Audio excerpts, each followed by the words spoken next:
I told you my story, you would hear hope that wouldn't let go.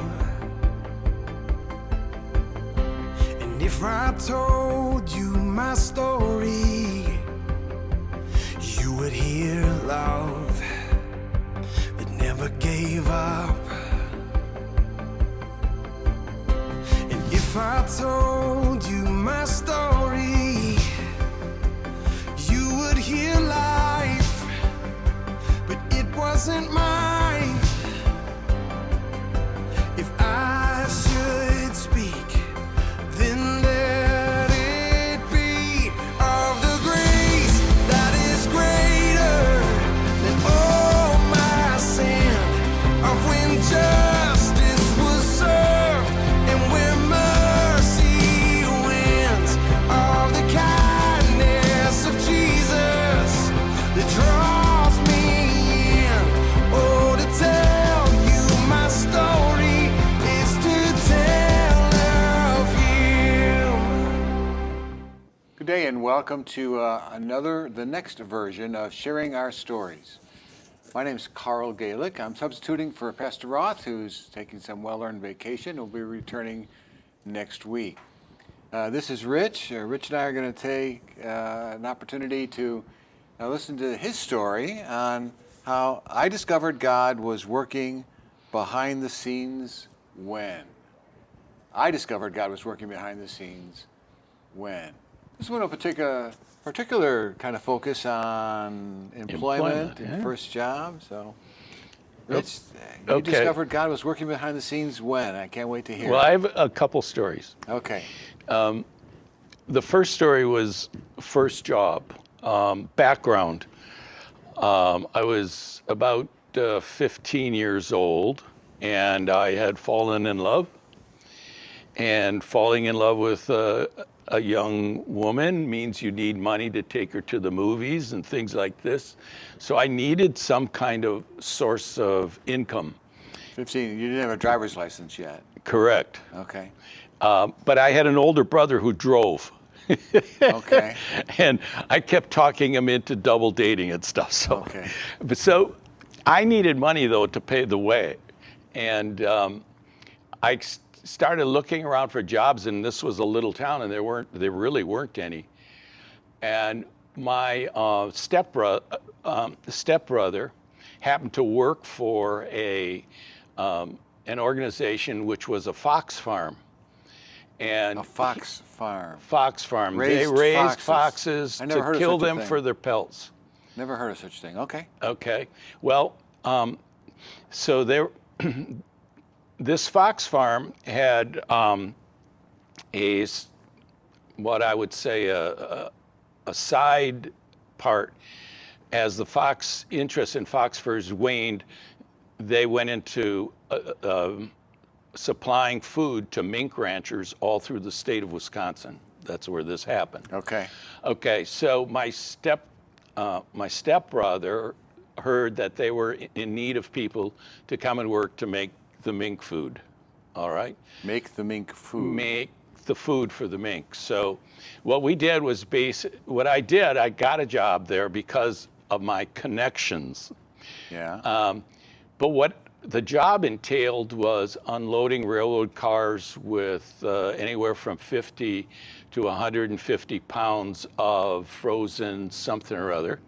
And we worked in a freezer plant that held about a million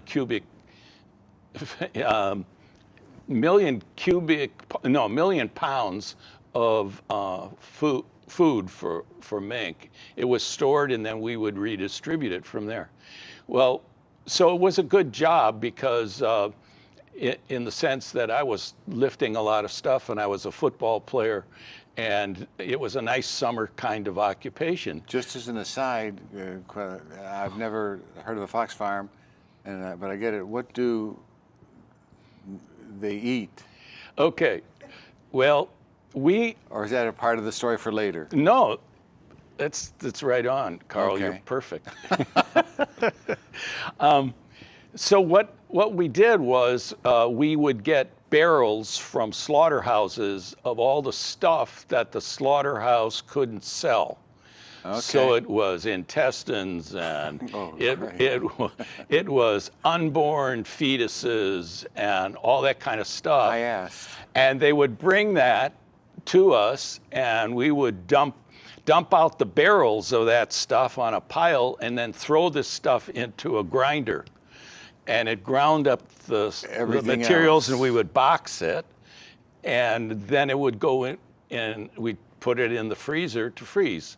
Okay, we did that. Or we would get dump truck loads holding 10 yards of fish that were caught out of Lake Michigan, and they came down.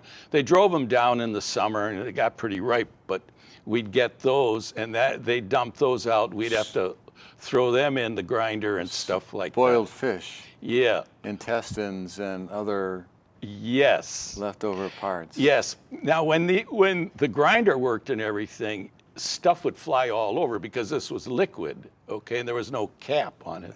No cap. So I would, like your clothes would get all covered with chunks of the Who knows what? of the stuff. You don't even want to know, do you? Right. Yeah. But as I had that the second winter too, summer too, and when I was driving, and when I'd stop off to see my girlfriend, just to arrange a date for the night, You didn't stop the without. dog loved me. Her dog. You the didn't- only time he did. You didn't give her a hug, did you? No. No. She wouldn't even come within 3 feet. We had social distancing at that moment. You were practiced at social distancing. Yeah, that's right. That's right. However, even though it was a crappy job, okay, To use the French term. yeah, Yeah. even though it was just that kind of a job, it provided me with the income that I needed at the time. Right. And it's always been amazing to me that those needs, somehow it would Yeah. be met. And I would just have to be willing to, a door would open, Right. and I would have to be willing to walk through it. When I was 50, here's the second, Well, second I want story. to You follow up wanna on go this. So you're willing to say, in hindsight, that that was God who was opening a door to a To fill the warehouse need. to fill the need. Yep. That was full of intestines and unspeakable things and old fish. Yep, But he was there working behind the scenes to make that happen. make that happen. You simply had to be willing. That's right. So the principle is, I discovered God was working behind the scenes. All I had to do was be willing to walk through the door. That's right. Just as an aside, this is your story, not mine, but I also have one where I worked in a dog food factory. Okay. And I stunk so bad from the place where the dog food was cooked and packaged and sent and shipped that my mom made me use the basement entrance, go right to the wash machine, totally disrobe into the wash machine, start the wash machine, and go take a shower before I could go anywhere. So Did and I would where was it? Where did that happen? that was in Chicago. Okay. Right. But I would agree with you that it was an awful, smelly job full of people, bosses that were kind of full of themselves.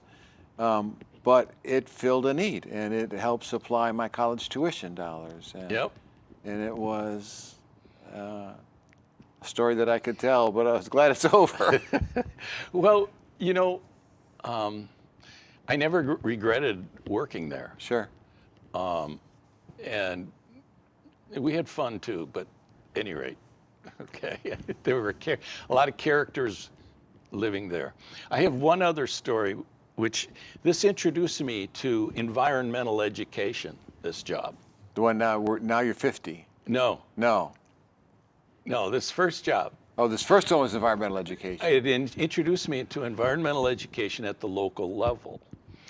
This freezer plant was right downtown in this little town, okay? Okay. and we would wash up after we ground all this stuff up, wash up the floors, run them down a drain. The drain pipe ran into outside the plant and into a little stream. The little stream ran down into what was the Milwaukee River, and it happened to run past the community swimming pool. And the little stream ran past the community custard stand. Well, about halfway through the summer, the town was really upset because of the smell coming off the stream. Of course. So the employer, who was probably one of the richest people in the county, went out and bought environmental stuff to placate the community. That consisted of a broom, a push broom, and a pair of boots. They were mine.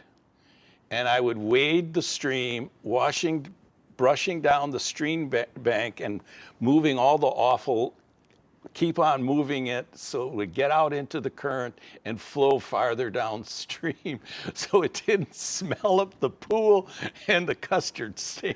So you would say this job really stunk. Yes. Sorry Yes, about that. literally. Literally stunk, yeah. Literally stunk. But it introduced me to environmental sensitivity. This is way back in the 50s. We're talking 1957. As you're talking, you know, God will give us the most menial starts and raise us beyond our imagination. What did you eventually become for your primary career? I'm a teacher, Okay. a botanist. So So from the inklings of a stinky job with a warehouse of who knows what, all ground together, the Lord created a botanist and a teacher. Yep. Yes. It's kind of like David, huh? Who was the least of the family, stuck in the field with the sheep, whom the God called and selected. Well, it's interesting you would mention that because we did a study one time of David, Karen and I, and about a few other people. And there's a phrase in there that I never forgot. And it is that David was faithful in little things. Mm-hmm. And God rewarded him with big things. Mm-hmm. And so what happened to me in my life is I can't believe where I ended up. Not that I ended up in retirement, Right. but career-wise, I couldn't believe because this goes to the next story. I found a little school in Wisconsin, and I went there as a biology teacher. Okay, but it was set on 150 acres of woods and fields. Okay, it was a biology teacher's dream because I could do hands-on stuff all the time. I could take the class, I'd teach a concept in a class, and then walk outside and show them how Sure. it worked in reality. And so we did tons of like field work and stuff with kids. And I loved every minute of it. However, the administration in the small school kept changing. And eventually I got to be, after about, 15 years, about 16, 17 years, I became the head of the school. And so I ran that for about 5 years or 6 years, and all of the things that needed to be done in my mind were pretty much done. And then I became bored. So I had a little conflict with the board, and I decided, nah, time to change. So I resigned. Now I'm 50 years old, okay? And I thought I would be, Richard thought, I'm a really good teacher. It'll be a piece of cake getting a job teaching again, which is what I wanted to do to finish out my career. A year and a half later, I'm on my knees crying because nothing's happening. And it's just like I interviewed 30 jobs and they all said no. But they were interested in how I would do things. Okay, but they all said no. And that just seemed to be a non-ending trial. And Karen asked me, I remember her question, what are you going to do? And I said, I don't have the foggiest notion what the Lord's doing with me here, but I know that I'm being crushed in this kind of this moment. And then I read the Milwaukee Journal, and there was a blurb in there that this school, this is at the end of July, the school said they were looking for a 7th grade science teacher. So I called them up.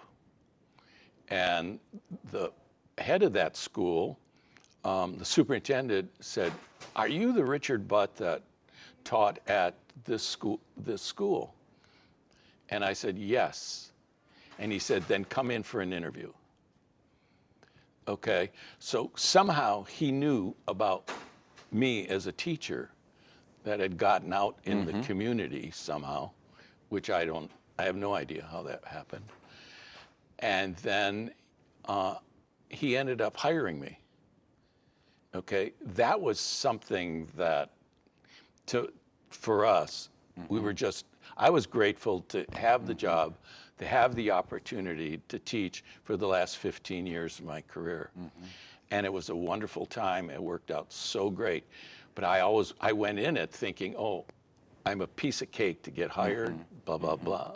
So it'd be to the point of our story then, I discovered God was working behind the scenes when I was, or even when I was arrogant, Yes, overconfident. yes.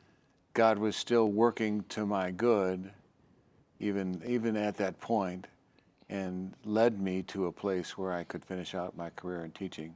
Yes. So- and the experience highlighted for me the danger of my own personal arrogance. Because that's there and that's real. I think of the disciple Peter, who was my nickname for him is the foot in the mouth disciple, and he bold and overzealous and charging forward and cutting off Malchus's ear, and who also got the stiffest rebuke, "Get behind me, Satan." So that what I like about your story is it kind of keys into each of the times I think our listeners or my own self, my arrogance and ego has gotten in the way, but God doesn't abandon me in those scenarios. He continues to work even while it's, like you said, crushing me, or even while I'm feeling an absence. There's a Latin term that theologians have called Deus abscondicus, the absent God. Even though when I couldn't find him and I didn't think he was listening, he's still working behind the scenes in sort of the operating system. What's interesting to me as I look back on my life now, hindsight clarifies stuff. What's really been interesting to me is that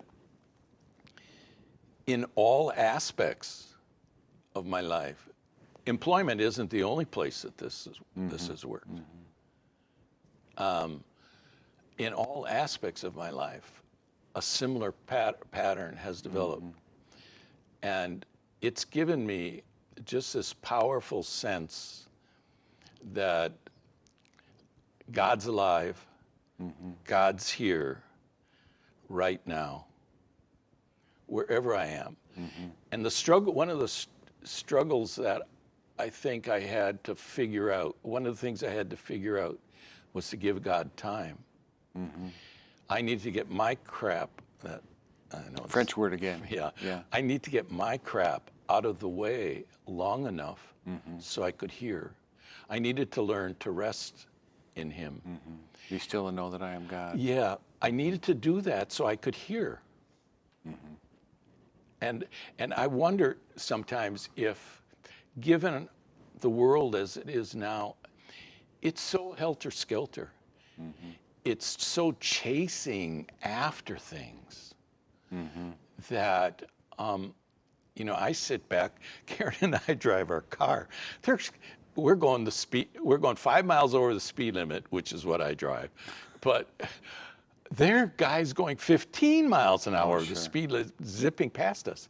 So I get out of the way, and Karen said, she says, look at this. I said, well, the guy's wife is probably pregnant, and he's got to get to the hospital, or it's a doctor. So I have to do some kind of rationale like that, because I can't just believe they're chasing around like that to get a buck. Yeah. I just don't believe that, but maybe it is. Well, to kind of draw this out then, to kind of summarize, and I discovered God is working behind the scenes when and through what are apparent yucky, smelly circumstances, God is working. Yep. Whether that's a dog food factory or your warehouse, when God is working behind the scenes when I'm arrogant and driving right past him and driving through life in the pursuit of something, God is still working behind the scenes. And the great I am is always present in the eternal moment. Yep. Does not depend on me recognizing his presence and continues to work toward my good and his glory. You got it, Carl. Thank you very much, Rich, for sharing with that. And I hope that you can find some insight yourself. And as we share our stories together here at Thrive, you're welcome to visit us any given Sunday online and/or we'd love to see you in person now that COVID restrictions are lifted. So thanks be to God. May you discover how God is working behind your scenes in so many different ways. Take care.